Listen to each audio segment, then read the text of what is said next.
welcome to TSMC's fourth quarter 2025 earnings conference and conference call. My name is Jeff Su, TSMC's Director of Investor Relations and your host for today. Today's event is being webcast live through TSMC's website at www.tsmc.com, where you can also download the earnings release materials. If you are joining us through the conference call, your dial-in lines are in listen-only mode. The format for today's event will be as follows. First, TSMC's Senior Vice President and CFO, Mr. Wendell Huang, will summarize our operations in the fourth quarter 2025, followed by our guidance for the first quarter 2026. Afterwards, Mr. Huang and TSMC's Chairman and CEO, Dr. C.C. Wei, will jointly provide the company's key messages. Then we will open both the floor and the line for the question and answer session. As usual, I would like to remind everybody that today's discussions may contain forward-looking statements that are subject to significant risks and uncertainties, which would cause actual results to differ materially from those contained in the forward-looking statements. Please refer to the safe harbor notice that appears in our press release. And now, I would like to turn the microphone over to TSMC CFO, Mr. Wendell Huang, for the summary of operations and the current quarter guidance. Thank you, Jeff. Good afternoon, everyone. Thank you for joining us today. My presentation will start with financial highlights for the fourth quarter of 2025 and a recap of full year 2025.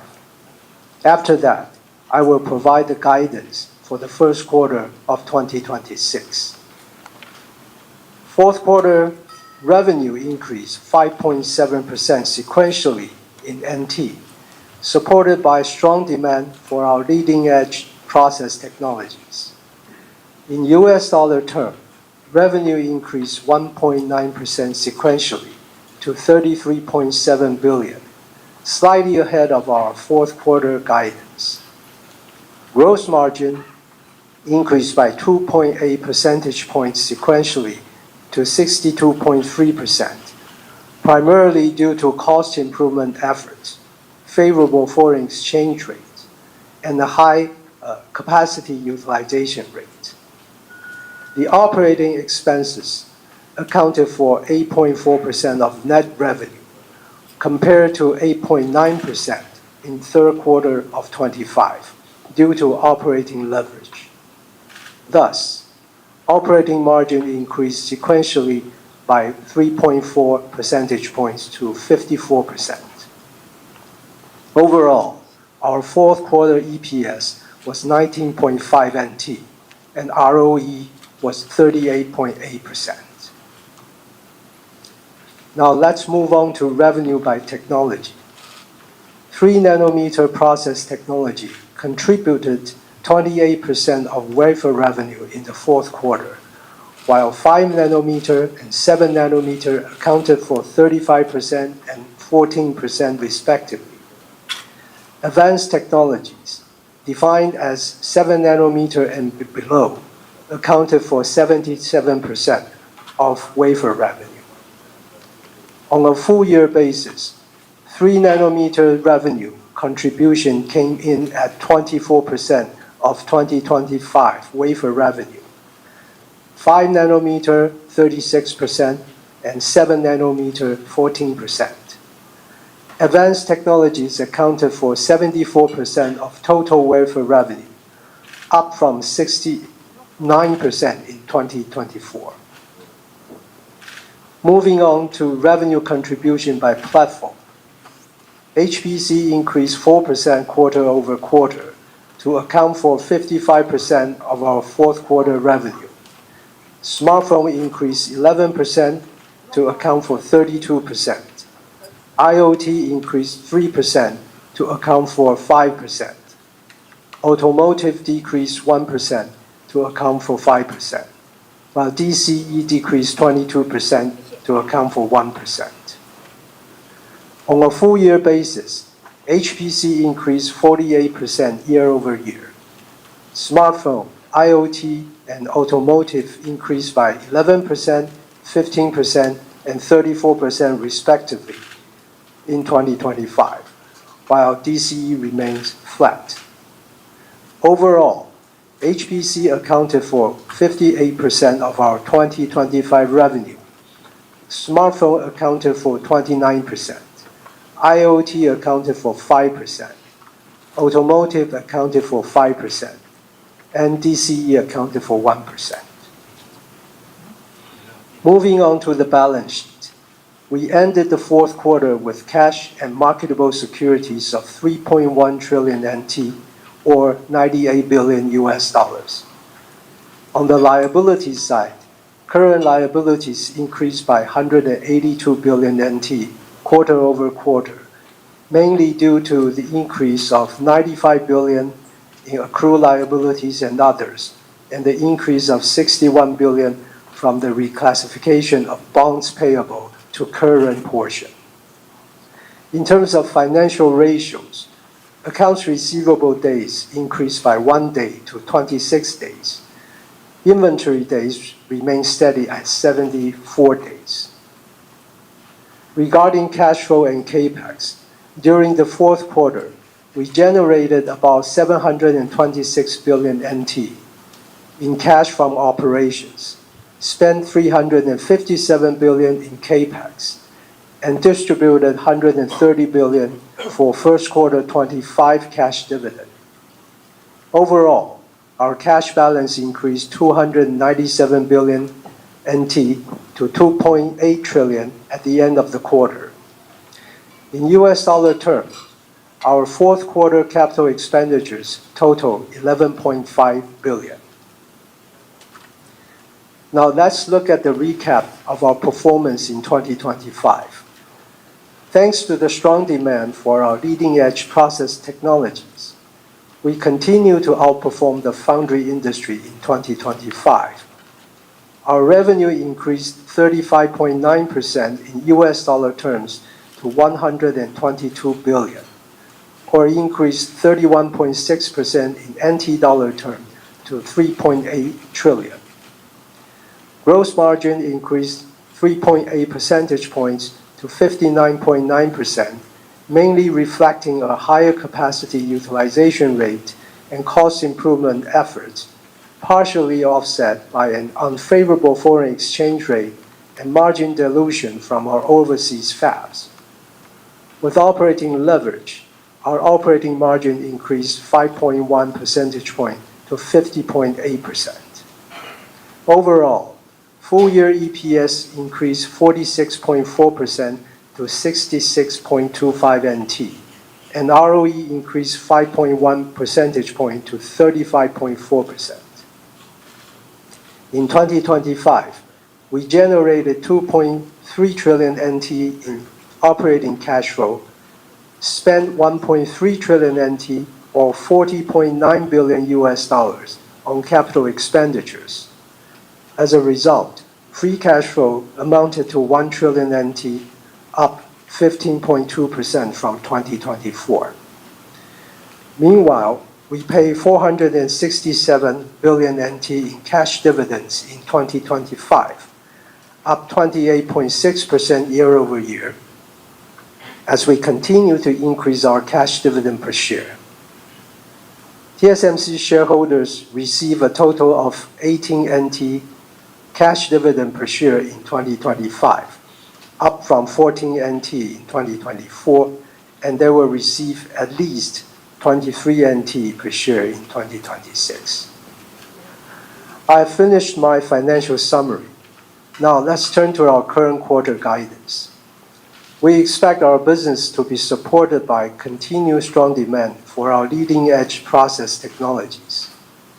Based on the current business outlook, we expect our first quarter revenue to be between 34.6 billion and 35.8 billion US dollars, which represents a 4% sequential increase or a 38% year-over-year increase at the midpoint. Based on the exchange rate assumption of $1 to 31.6 NT, gross margin is expected to be between 63 and 65%, operating margin between 54 and 56%. Lastly, our effective tax rate was 16% in 2025. For 2026, we expect our effective tax rate to be between 17% and 18%.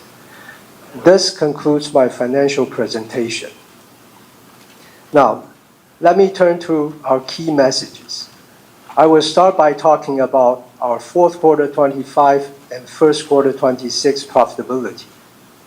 Compared to third quarter, our fourth quarter gross margin increased by 280 basis points sequentially to 62.3%, primarily due to cost improvement efforts, a more favorable foreign exchange rate, and a higher overall capacity utilization rate.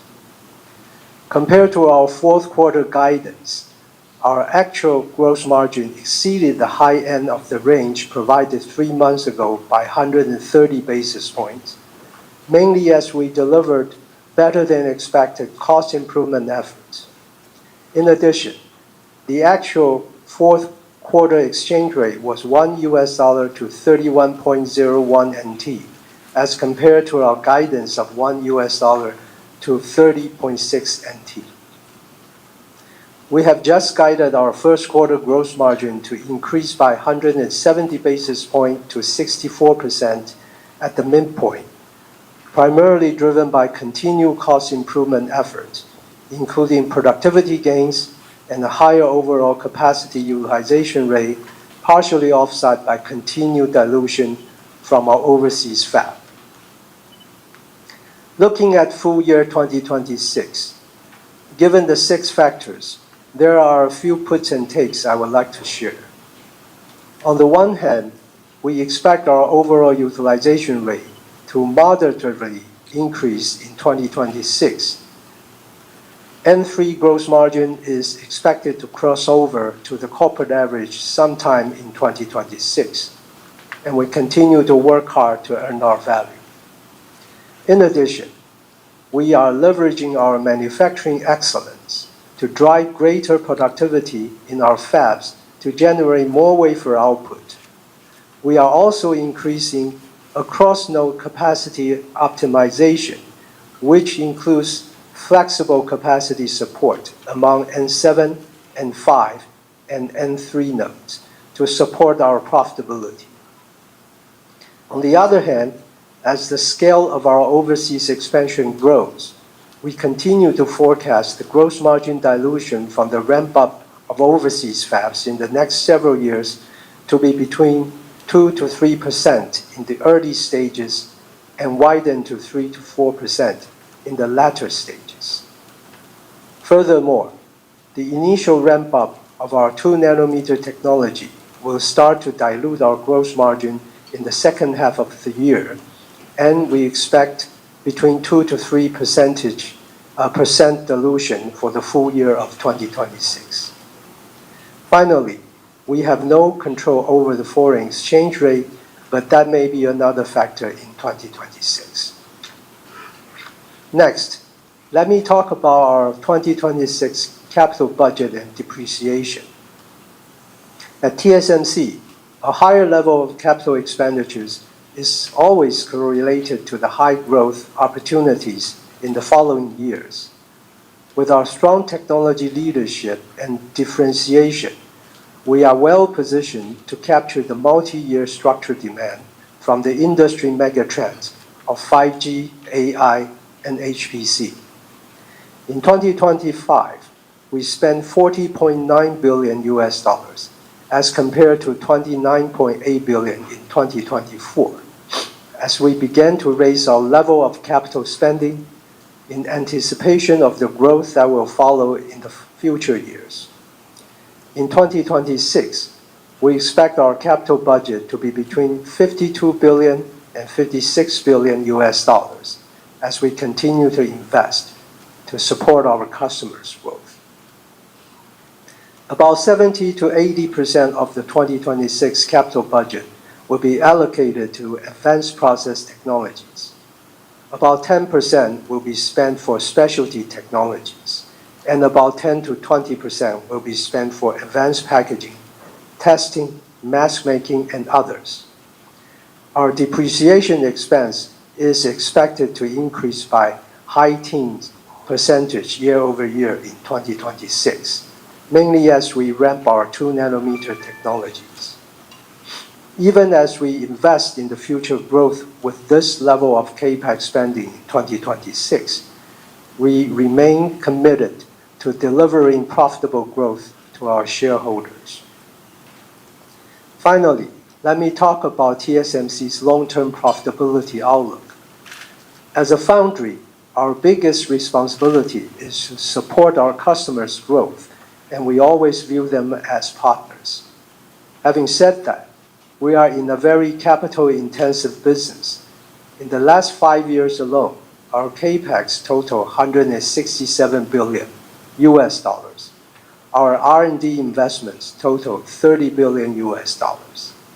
Therefore, it is important for TSMC to earn a sustainable and healthy return as we continue to invest in leading-edge, specialty, and advanced packaging technologies to support our customers' growth. Today, we face increasing manufacturing cost challenges due to the rising cost of leading nodes. For example, the cost of tools are becoming more expensive, and process complexity is increasing. As a result, the CapEx dollar required to build 1K wafer per month capacity of N2 is substantially higher than 1K wafer per month capacity for N3. The CapEx per K cost for A14 will be even higher. We also face additional cost challenges from expansion of our global manufacturing footprint, new investments in specialty technologies, and inflationary costs. These all lead to a higher level of CapEx spending. As a result, in the last 3 years, our CapEx dollars amount total $101 billion, but is expected to be significantly higher in the next 3 years. Having said that, we continue to work closely with our customers to plan our capacity while sticking to our disciplines to ensure a healthy overall capacity utilization rate through the cycle. Our pricing will remain strategic, not opportunistic, to earn our value. We will work diligently with our suppliers to drive greater cost improvements. We will also leverage our manufacturing excellence to generate more wafer output and drive greater across-node capacity optimization in our fab operations to support our profitability. By taking such actions, we believe a long-term gross margins of 56% and higher through the cycle is achievable, and we can earn an ROE of high 20s% through the cycle. By earning a sustainable and healthy return, even as we shoulder a greater burden of CapEx investment for our customers, we can continue to invest in technology and capacity to support their growth while delivering long-term profitable growth to our shareholders. We also remain committed to a sustainable and steadily increasing cash dividends per share on both an annual and quarterly basis. Now let me turn the microphone over to CC. Thank you, Wendell. Good afternoon, everybody. First, let me start with our 2026 outlook. In 2025, we observe robust AI-related demand throughout the whole year, while non-AI end market segment bottomed out and saw a mild recovery. Concluding 2025, the Foundry 2.0 industry, which we define as all logic wafer manufacturing, packaging, testing, mask making, and others, increased 16% year-over-year. Supported by our strong technology differentiation and broad customer base, TSMC's revenue increased 35.9% year-over-year in US dollar terms, outperforming the Foundry 2.0 industry growth.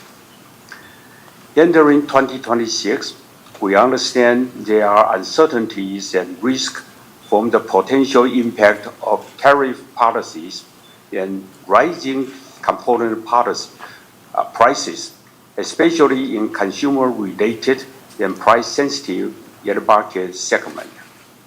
As such, we will be prudent in our business planning while focusing on the fundamentals of our business to further strengthen our competition position. We forecast the Foundry 2.0 industry to grow 14% year-over-year in 2026, supported by robust AI-related demand.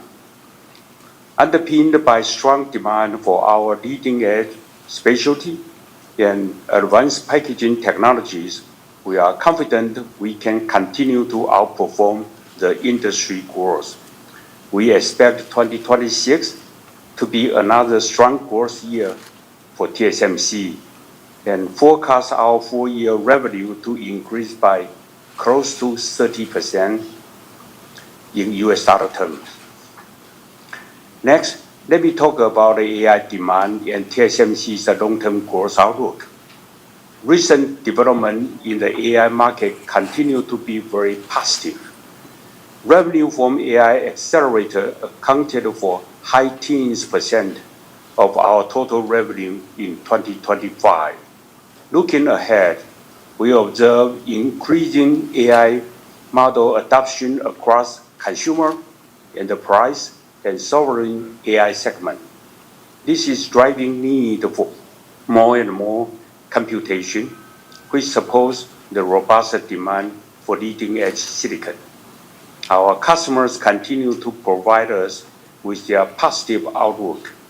In addition, our customers who are mainly the cloud service providers are also providing strong signals and reaching out directly to request the capacity to support their business.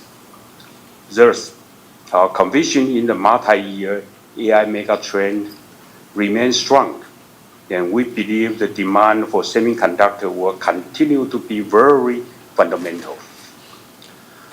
As a foundry, our first responsibility is to fully support our customer with the most advanced technology and necessary capacity to unleash their innovations. To address the structural increase in the long-term market demand profile, TSMC works closely with our customer and our customer's customer to plan our capacity. This process is continuous and ongoing. In addition, as process technology complexity increases, the engagement time with customer is now at least 2 to 3 years in advance. Internally, as we have said before, TSMC employs a disciplined capacity planning system to assess the market demand from both a top-down and bottom-up approaches. We focus on the overall addressable megatrend to determine the appropriate capacity to build. Based on our assessment, we are preparing to increase our capacity and stepping out our CapEx investment to support our customers' future growth.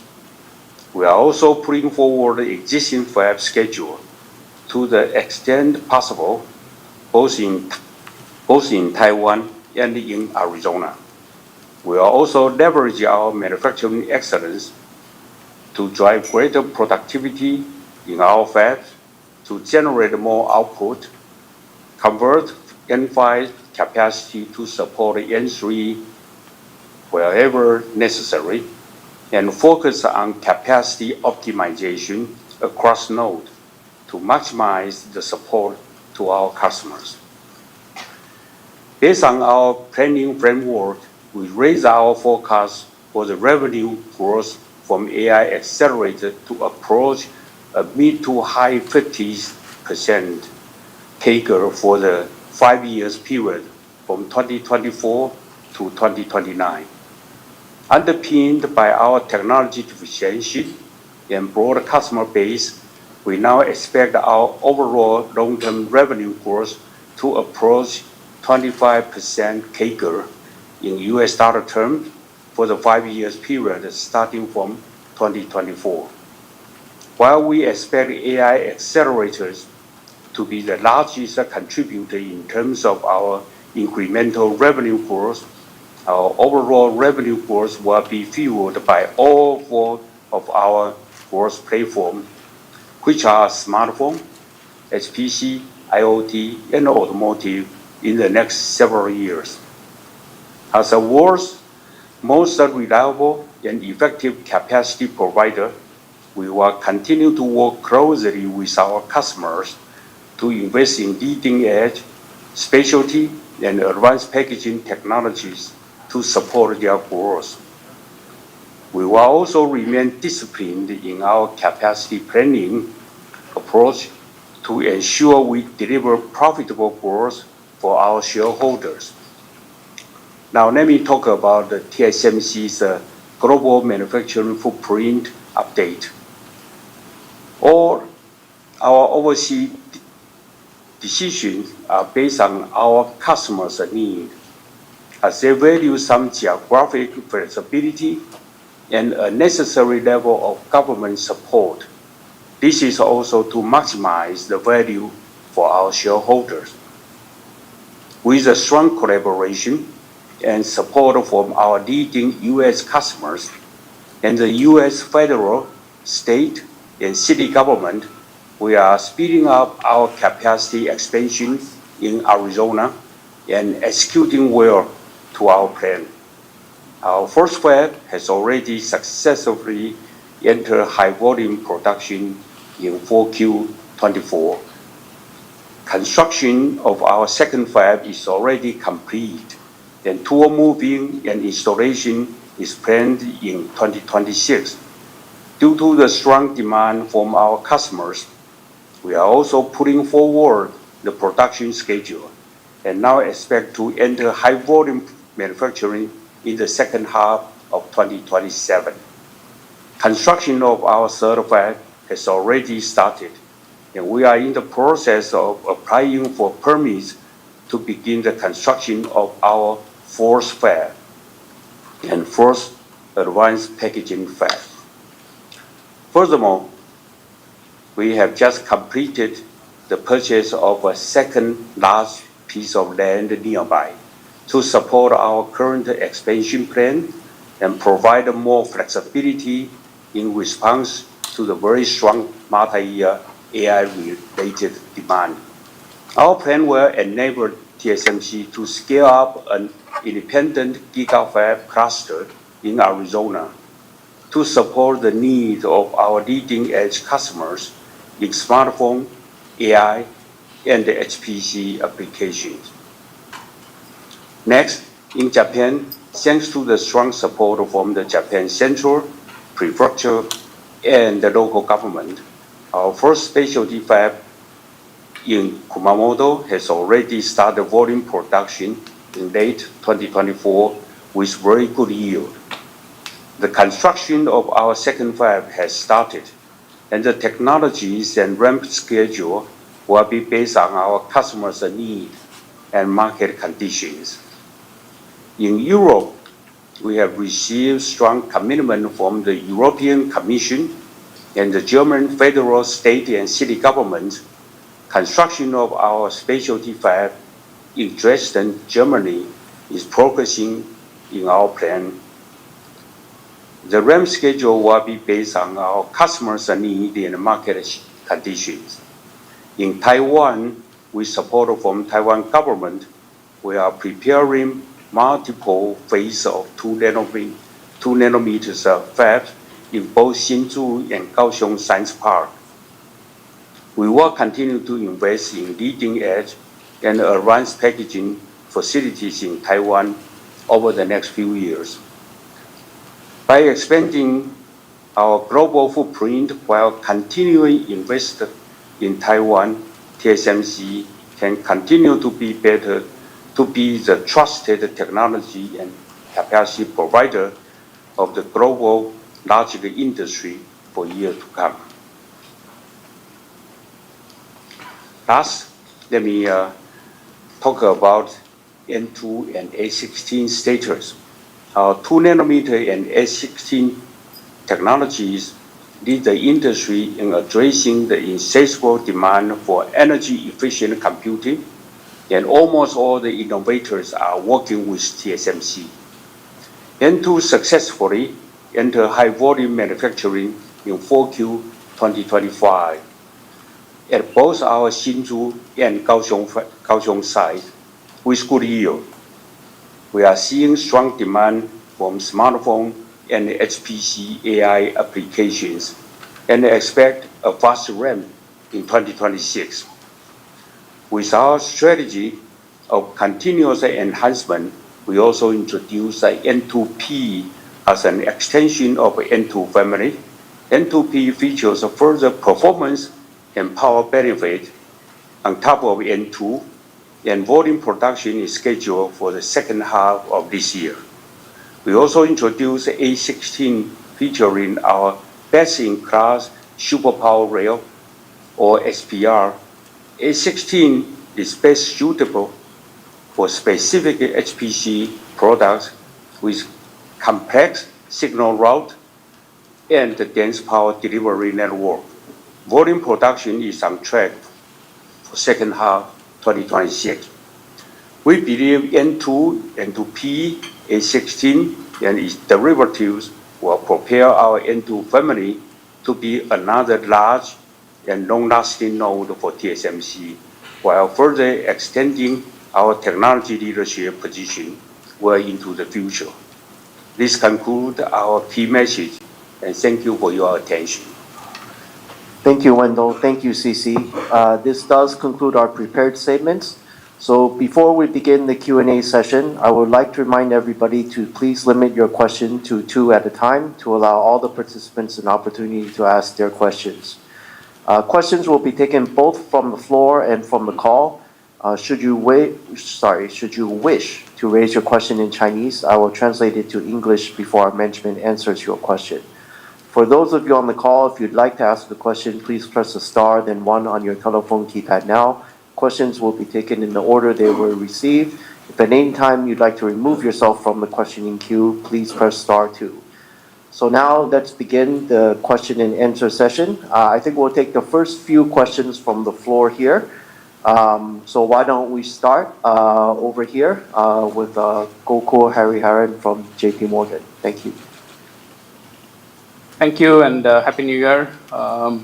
CC, it definitely feels like you have heard what your customers have said to you over the last 3-4 months. Could you give us a little bit more color on what you're hearing from your customers on demand? Because this is a very big step up in the capacity commitment. There is definitely a lot of concern in the financial market, especially about whether we are in a bit of a bubble. And obviously, you are the one who is putting up all the capital in this industry. So you've definitely considered this very carefully as well. So give us a little bit more detail in terms of what you're hearing from your customers and your views on this cycle, given if we think about typical semiconductor cycle, we've already probably lasted a little bit longer than usual cycles, but this is definitely doesn't feel like a typical semiconductor cycle. Okay, Gokul, let me summarize your question for the benefit of those online and those in person. So again, Gokul's question is really he would like to hear CC's views about the overall AI-related demand and the semiconductor cycle. So again, Gokul notes that, as Wendell and you said, we are substantially stepping up our capex to support the customers. But he does say, there is concerns about an AI bubble and risk. So part of Gokul's question is what is the feedback, any color we can share about what type of discussions and feedback we're getting from both customers and the customers' customers that CC mentioned, and how long do we think this cycle can last? Okay, Gokul, you essentially try to ask us whether the AI demand is real or not. I'm also very nervous about it, you bet, because we have to invest about 52 to 56 billion US dollar for the capex, right? If we didn't do it carefully, and that will be a big disaster to TSMC for sure. So of course, I spent a lot of time in the last 4 months talking to my customer, and then customers' customer. I want to make sure that my customers' demand are real. So I talked to those cloud service providers, all of them. Their answer is that I'm quite satisfied with their answer. Actually, they show me the evidence that the AI really help their business. So they grow their business successfully and healthy in their financial return. So I also double check their financial status. They are very rich. That sounds much better than TSMC. So no doubt. I also asked specifically that what's the application, right? I mean, that's for one of the hyperscalers, they told me that that helped their social media software, and so the customer continue to increase. So I believe that, and with our own experience in the AI application, we also help to our own fab to improve the productivity. As I mentioned one time, say that 1% or 2% productivity improvement, that is free to TSMC. And that's why also our gross margin is a little bit satisfied, even in this very high cost period of time. And so all in all, I believe, in my point of view, the AI is real. Not only real, it's starting to grow into our daily life. And we believe that is kind of we call the AI mega trend. We certainly believe that. So another question is, can the semiconductor industry to be good for 3, 4, 5 years in a row? I tell you the truth, I don't know. But I look at the AI, looks like it is going to be like endless. I mean, that's for many years to come. No matter what, TSMC stick on the fundamental technology leadership, manufacturing excellence, and we work with customers to get their trust. And I think that fundamental thing why position TSMC to be very good future growth, let me say that, 25% CAGR, as we projected. And we used to be conservative, you know that. Thanks, CC. My second question is on the US expansion. You're pulling in some of the capacity in response to customers. You're already starting plans for the phase 4. There's a lot of media reports about TSMC might have to build more fabs in the US. How should we think about US expansion in principle over the next few years? I think previously you had talked about reaching 20% or even 30% of 2 nanometer capacity in the US eventually. The total capacity could be in the US. Could you give us a little bit more detail about how that is progressing and when could we get there in terms of the 30% or even 20% capacity? Okay, so Gokul's second question is about our overseas expansion, particularly in the U.S. He knows, as CC said, we are pulling in the schedule for the Fab 2 earlier. We're starting the application for the 4th Fab. And so his question is partly around recent reports that we intend to build more fabs in Arizona. So his question is, how should we, or how is TSMC thinking about the future expansion in Arizona? And we have said in the past that, around 30% of our 2 nanometer and more advanced capacity would be based in Arizona once we complete scaling out to this independent gigafab cluster. So what is the time frame or timetable for that? How quickly can we get there? That's a long question. We built a fab in Arizona, and we work hard. So today, everything, even the yield or defect density, is almost equal to Taiwan. And due to the strong demand, as I just answered from the AI, stronger, that's a mega trend. All my customer in the AI customer is in the US. So they ask a lot of support from the US fab. So because of that, we have to speed up our fab expansion in Arizona. In Taiwan also, actually, we increase most of the capacity in Taiwan. No doubt about it, because this is the most adjacent one we can progress very well. In US, we try to speed it up, and the progress is very good. We got the help from the government. Still, we have to meet all the requirement for the permits or for those kind of things. And so both in Taiwan and in Arizona, we speeded up our capacity expansion to meet the AI demand. I can always say one word. The capacity is very tight. We work very hard to narrow the gap so far. Probably this year, next year, we have to work extremely hard to narrow the gap. Okay. We just bought a second land in Arizona. Let's give you a hint. That's what we plan to do, because we need it. We are going to expand many fabs over there, and this gigafab cluster can help us to improve the productivity, to lower down the cost, and to serve our customer in the US better. Okay. Okay, thank you, Gokul.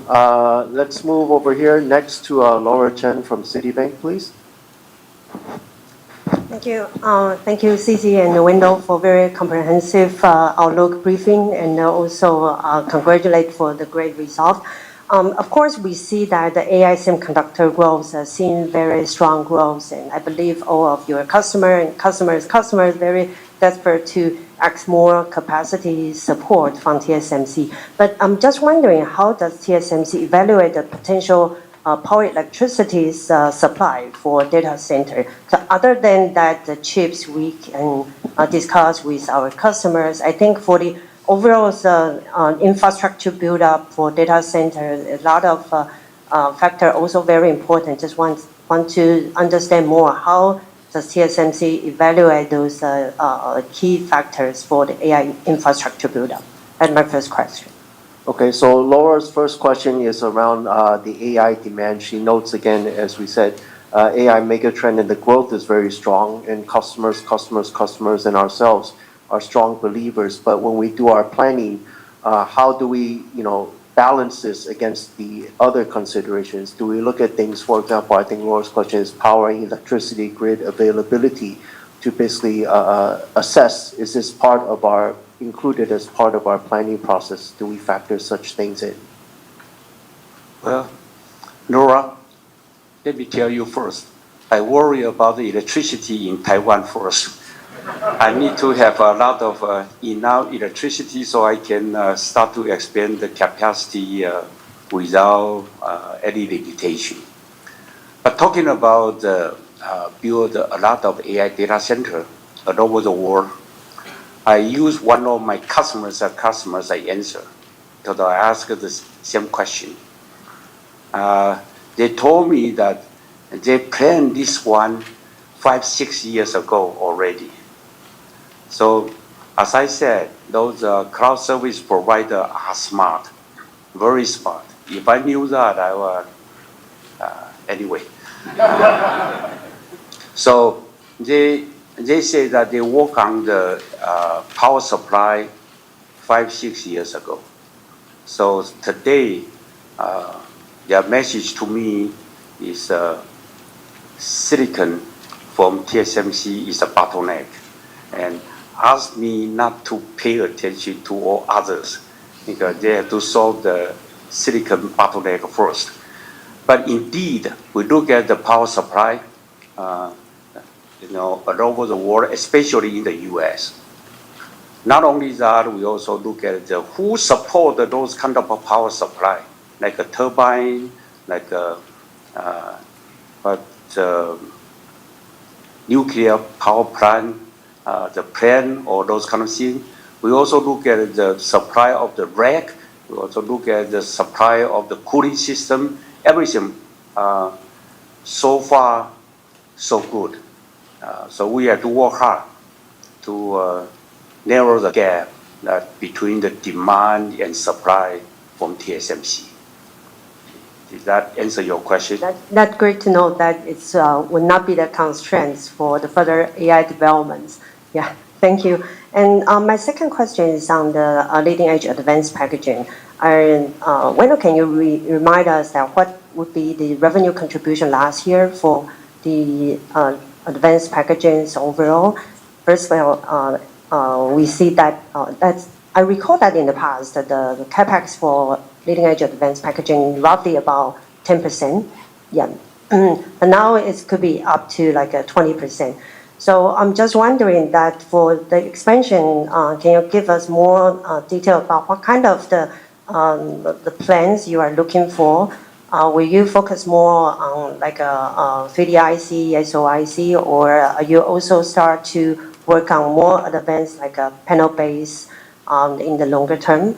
I also think that before we talk about that, we will work more closely with OSAT's partner on the leading edge advanced packaging. So just wondering what kind of the process will be the key expansion plan in the space. Thank you. Okay, so Laura's second question is more related to advanced packaging. What was the revenue contribution of what we call the back end, which is advanced packaging testing as a whole in 2025? And then she notes the CAPEX. Actually, this year, I believe, Wendell, we guided 10 to 20% of CAPEX, which is the same as last year. But anyways, she wants to know what is the focus of this CAPEX. Is it on 3D IC? Is it on SOIC packaging solution? Is it on panel level? Sort of what is the key areas we're focusing on relative to the CAPEX? Okay, Laura, the revenue contribution last year from advanced packaging is close to 10%. It's about 8%. For this year, we expect it to be slightly over 10%. We expect it to grow in the next 5 years higher or faster than the corporate.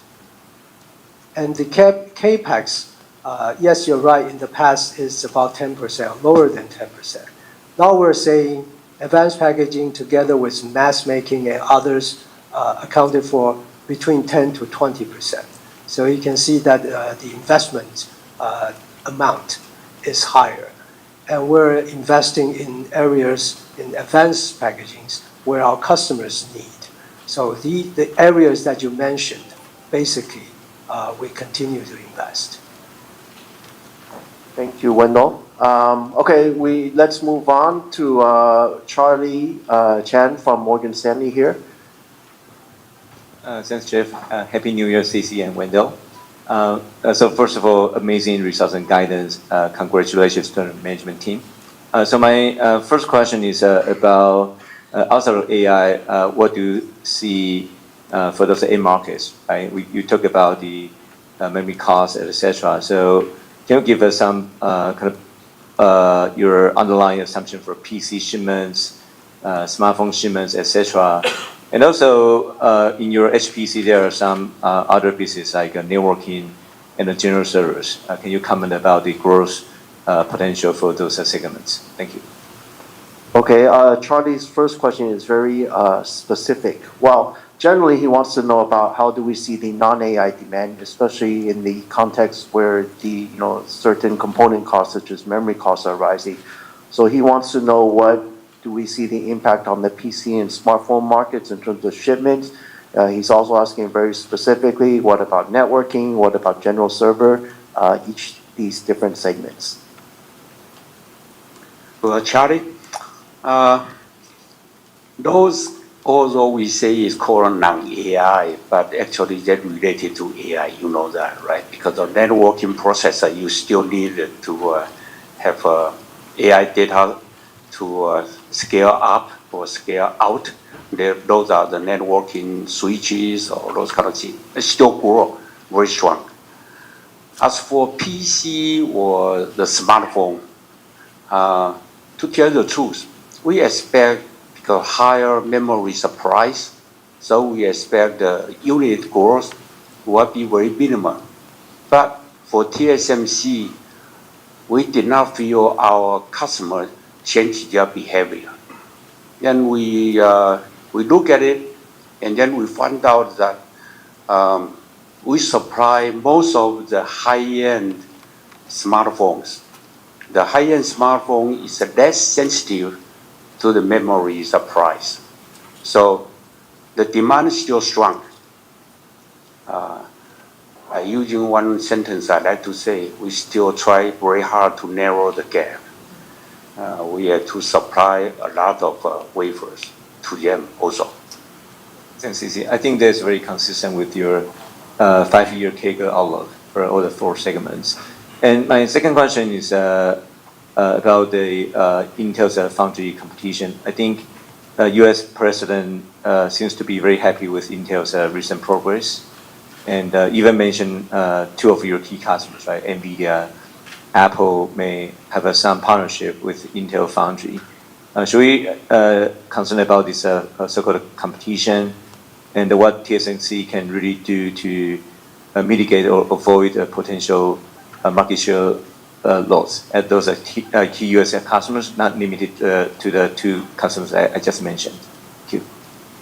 Okay, so Charlie's second question is on the foundry competition and competition from a U.S. IDM. He knows the U.S. president is very happy with the progress. 2 of our key customers. He also was mentioned. So his question is fundamentally, is there a concern or risk going forward of market share loss for TSMC to our foundry competition? Well, kind of a simple question. I should say no. Let me explain a little bit. Because in these days, it's not money to help you to compete, right? I also like whoever you just mentioned to invest on Intel.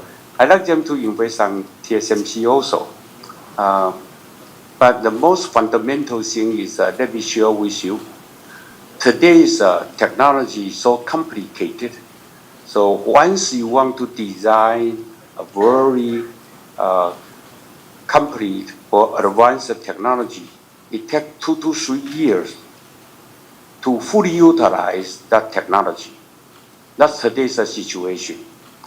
And so after 2 to 3 years of preparation, you can design your product. Once you get your product being approved, it takes another 1 to 2 years to ramp it up. So we have a competitor, no doubt about it. That's a formidable competitor. But first, it takes time. 2, we don't underestimate their progress. But are we afraid of it? For 30-some years, we always in a competition with our competitor. So no, we have a confidence that to keep our business grow as we estimate. Thank you, CC. All right, let's take the next 2 questions online in the interest of time. Operator, can we take the first call from the line, please? First question on the line, Macquarie. Go ahead, please. Hi. First, congrats. Very strong performance. Thank you, CC, Wendell, and Jeff, for taking my question. My first question is about the global capacity plan. Recently, Taiwan local news report that TSMC could exit the 8-inch business and mature node 12-inch to convert into the advanced packaging. And the investor is keen to know if this is true. And the decision is based on what kinds of key factors, i.e., CC just mentioned about the power tightness, or it's a ROI concern. Thank you. Okay, so Arthur's first question is about basically mature node. Our strategy on mature node. He knows a lot of local news has been reporting that TSMC is exiting 8-inch and 12-inch businesses and converting the capacity to advanced packaging. So he wants to know if this is true, and if so, what are the reasons behind it? Power constraints, ROI, etc., etc. Good question. Indeed, we reduce our 8-inch wafers, the capacity, and 6-inch. But let me assure you that we support all our customers. We discuss with our customer and to do this kind of resources more flexible and more, what is the word we say? Optimize, which I should, optimize the resources to support our customer. But let me assure you also to my customer that we continue to support them. We will not let them down. If they have a good business, we continue to support that even in the 8-inch wafers business. Okay, Arthur, do you have Thank you. a second question? Yes, thank you. My second question is regarding the consumer and demand outlook. The CEO also mentioned that the memory price actually inflation, and you're also pushing up the cost of the consumer electronics. So investors actually concerned about the further demand softness in this year and the next year, or particularly next year. So can management comment about what your client or your client's client, how to resolve this memory tightness, or we call a memory urgency issue? Thank you. Okay, so Arthur's second question is on the impact from the memory price increase and the demand softness. I believe his question really, because CC already shared the impact this year, he wants to know what is the impact for 2027. For TSMC, no impact. As I just mentioned, most of my customers now focus on high-end smartphone or PCs. So those kind of demand has less sensitive to the components of price. So they continue to give us a very healthy forecast this year and next year. Okay, thank you, CC. All right, let's move on to the next participant from the line, please. Next one, Brett Simpson, Everything. Go ahead, please. Yeah, thanks very much. My question is really on AI. I mean, TSMC has been supply constrained for your AI customers, I think, since 2024. And it sounds like 2026 is another year where we're going to see challenges. Do you think the CapEx you've laid out for this year, 52 to 56 billion, could that mean that we start to see supply and demand more in balance in 2027? Any thoughts there, just in terms of how you're thinking about that capacity plan, and does it alleviate the supply bottlenecks that we see today? And as part of this, from a supply perspective, we hear TSMC is finding it quite challenging to develop enough engineering talent quick enough, both in the US and in Taiwan. Can you talk more about this trend, and what's the scale of the labor shortage of foundry engineers at the moment? Thank you.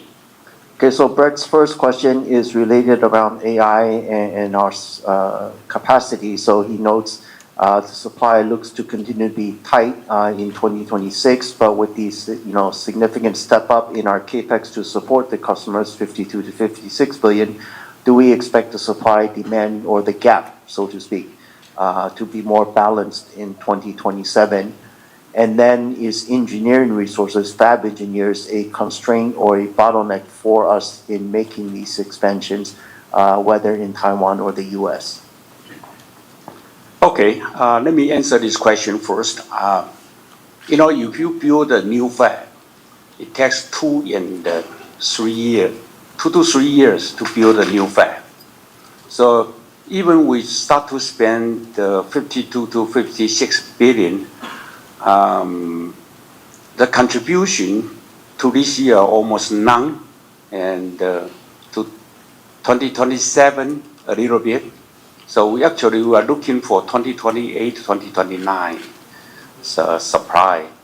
And we hope at that time that the gap will be narrow. For 2026 and 2027, we are focused on the short-term more output. Actually, our productivity continue to increase. Our people has an incentive because of one of the TSMC's incentive is to satisfy customer. It's not because of our financial results are good, but we want to let customer feel that TSMC is trusted, that whenever they have a good opportunity to grow, we will support it. So in 2026, 2027, for the short term, we focus on the productivity improvement, which we done quite a good result because of Window just mentioned that we can have a good financial result is because of that. But that's not our incentive. That's our incentive, but that's not our purpose. Our purpose is to support our customer. So 2026, 2027 for the short term, we are looking to improve our productivity. 2028 to 2029, yes, we start to increase our capex significantly, and it will continue this way if the AI demand mega trend as we expected. Hey, Brett, thank you, CC. Brett, do you have a second question? Yeah, I do, and thanks, that was very clear. I guess my second question is about pricing, and if I look at 2025, this was the second consecutive year where TSMC's wafer ASPs were up around 20%. As leading edge becomes a bigger portion of the mix, and also you feed through price increases. When we factor in the ramp of more expensive overseas fabs, is 20% ASP, wafer ASP increases the new normal for TSMC? Typically, you have an annual price negotiation about this time of the year, and so I'm trying to understand how you project ASPs in 26, and is your March quarter guidance factoring in price increases at leading edge? Thank you. Okay, so Brett's question is on pricing. He notes that, you know, which he's looking at the blended wafer price is increasing at close to 20% according to his estimates.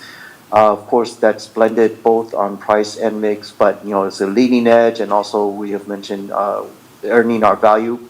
So he wants to know, is this the new normal going forward? Well, this is a tough question. I let the CFO to answer. Okay, every new node we have a price, the price will increase, the blended ASP will increase. I think they continue this way in the past and will continue the way in going forward. But Brett, I think you're asking about the contribution from pricing to the profitability.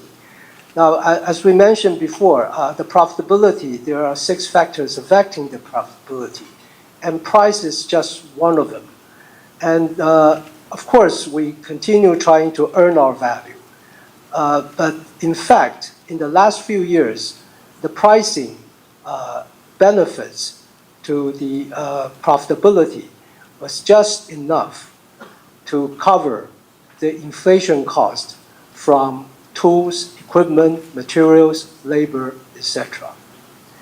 There are other factors contributing to the higher profitability. The first one will be a high utilization rate. As the demand is so high, and as our disciplined approach to capacity planning, the utilization rate supports our high profitability. The other one will be our manufacturing excellence. As CC said, we continue to drive increasing productivity to generate more wafer output.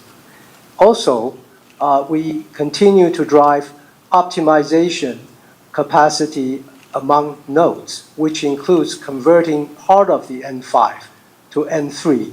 It also involves cross supports from different nodes, from the mature nodes to the more advanced nodes.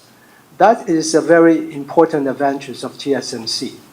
So with all these efforts, we're able to maintain a good, healthy, sustainable return, profitability, so that we can continue to invest to support our customers' growth. Okay, thank you, Wendell. In the interest of time, we'll take 2 more questions from the floor and 1 more from the line. So we'll go here, Sunny Lin, UBS, and then. Thank you. Good afternoon. Very strong results. Congratulations. So number one, if we look at the company, very different versus in the past from many angles. But if we look at the ramp from new node, now you can generate actually higher revenue from new node in year 4, even year 5 of mass production, versus in the past, new node would like peak revenue in the 2nd or even 3rd year of mass production. And so could you help us understand with this new trend, what's the financial implications? And then what does that imply for you to operate or even compete differently versus in the past? So Sunny's first question, I think maybe is related, well, to our technology differentiation, but she notes that when we ramp a new, in the past, when we have a new node, after a few years, sort of, the revenue or comes down a bit, but she notes that nowadays, we can still enjoy very high revenue from a node even after in its 4th or 5th year. So her question is, what are the financial implications from this, and also from I believe, competitive dynamics? I can answer, say we are lucky. Actually, if you look at the semiconductors product, right now, the trend is you need to have a lower power consumption, always, and then high-speed performance. And for TSMC, our technology differentiation become more and more clear. We have both benefit. We have a high speed, and we have a low power consumption.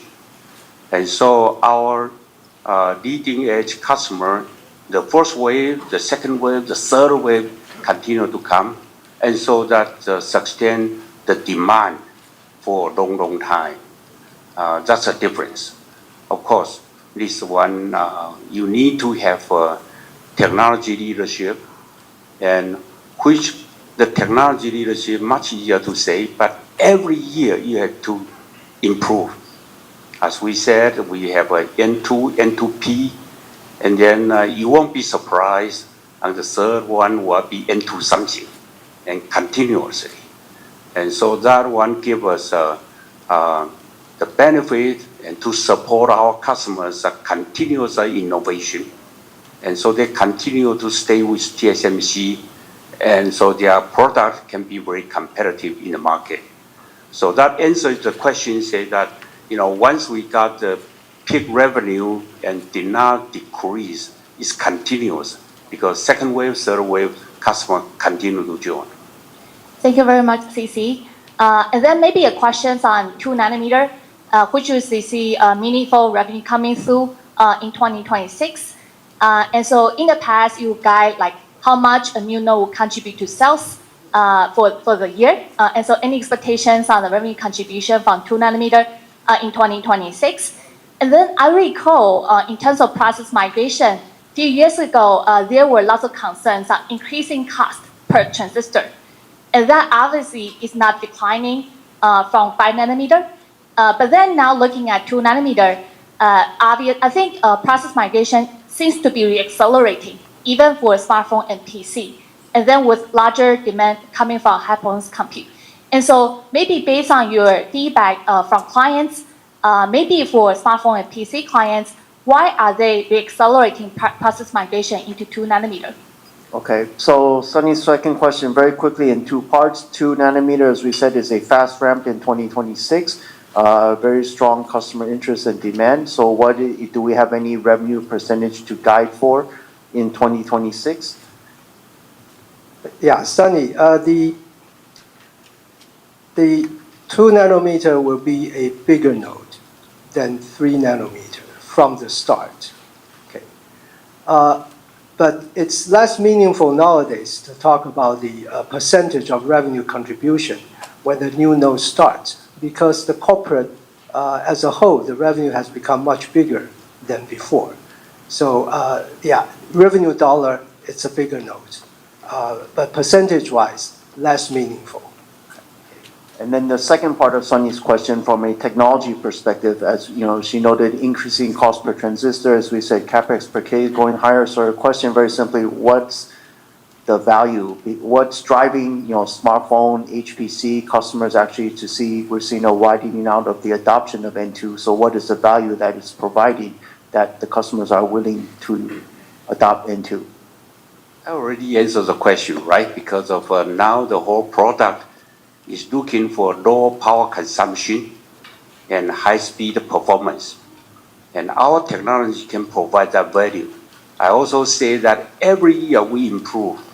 So every year they adopt the same, even the same name of the same node, their product continue to improve. So that provides the value. It's, if you say that the cost per transistor is increased, I saw the cost per transistor, the performance compared the CP value is increased. It's much better. So that customer stick with the TSMC. Our headache right now, if I can call it headache, is the demand and the supply gap. We need to work hard to narrow the gap.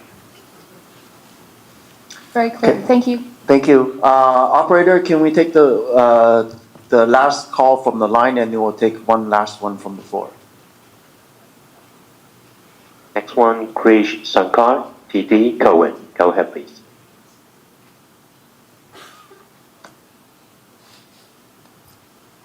Hello? Okay. Krish, are you there? I guess not. Then let's just take the last, the last question from Bruce Liu from Goldman Sachs. Thank you. Thank you for taking my, thank you for letting me to ask the last question. Hopefully it's not that difficult. So I think one of the key, I understand that TSMC is trying very hard to increase the capacity. AI revenue is growing like 50% a year, 15% plus a year. But token consumption for the last few quarters is 15% a quarter. So the gap is still there, right? I mean, that's why Elon Musk was talking about the chip war. So can you share with us that in your assumption, when you provide 50% plus AI revenue growth, what kind of token consumption you can support, and how many gigawatts power in terms of the chips you can support in your assumption when you provide this kind of 5 years revenue guidance for AI? Okay, so Bruce's first question is on our AI CAGR. Actually, to be correct, we have guided for the AI CAGR to grow mid to high 50s CAGR in the 5-year period from 2024 to 2029. So that is the official guidance we have provided just today. Bruce's question is, in this guidance, what is our assumption, basically assuming about the token growth behind this type of CAGR? What is our assumption in terms of translating to how much gigawatts of data center can we support, and other specific assumptions behind our guidance? Bruce, you got me. I mean, that's I also try to understand what is the tokens of growth, but my customers, there's a product improvement continue to increase. So from it's a well-known from Hopper to Blackwell to Rubin, that almost double, triple that their performance. So the one they can support the tokens of growth, or the one they can continue to support the compute power is enormous. And so I lost a track, to be frank with you. And for gigawatt, I want to see that how much of TSMC can make the money from the gigawatt, rather than say that, how much we can support.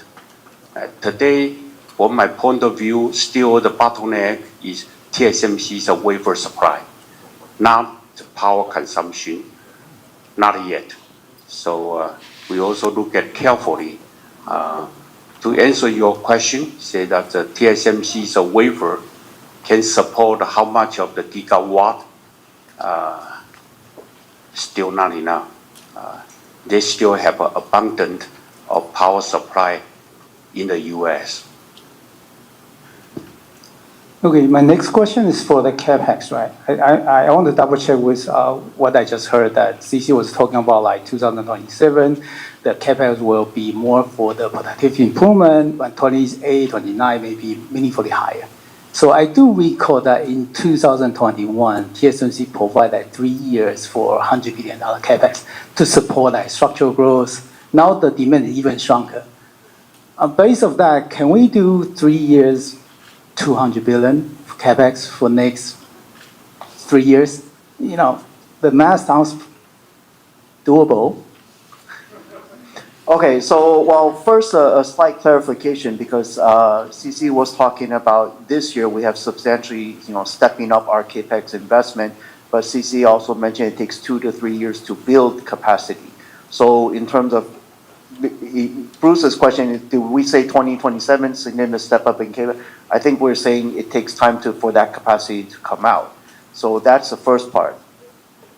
Yeah, I think, Bruce, what CC said was the productivity was our main focus in 26 and 27. Because when we start to invest, the fab, the volume production will not come out until 28 and 29.